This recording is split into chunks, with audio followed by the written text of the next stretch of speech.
الباقي لي وحق تعبي. ايوه. ايش من تعب؟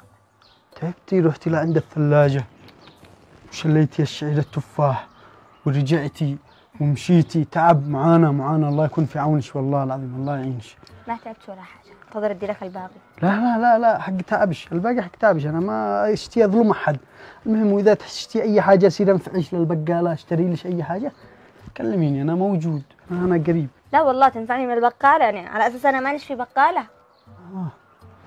لا صح بقى صبر خلاص. شكرا. انك انت مش طبيعي، هذا مش طبيعي.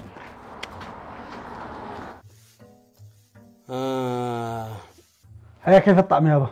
هيا ذا الطعم تلقت. أب عليك أنا ما أدي لا حاجة مضمون. المهم عندك شي حاجة من البقالة؟ ولا عاد اشتري شيء خلاص. ايش عاد باقي؟ يابا دور يا اخي دور. يا ابني ما بش. ما بش يابا يا قدر الظروف.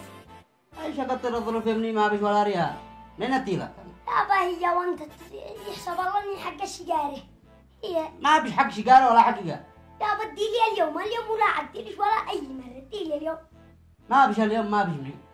تدين تسلف اهم شيء انك تجي زرع. لو سمحتي ارسلي لي على هذا الرقم رصيد. تمام. كم؟ 500 ريال.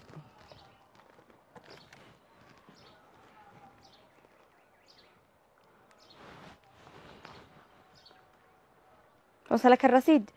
ايوه وصل الان. اي خدمة ثانية؟ لا هذا رقمي خليه عندك. باقي معي رقم ثاني. وانا مشتي برقمك. مشتي به. لا خلاص العفو شكرا. لا حول ولا قوة الا بالله. يابا خارجنا يابا. طيب سنة قطعت لك الكود وشا. انا الدقيقة فاضية. ما بش ولا ريال من ادي لك؟ يابا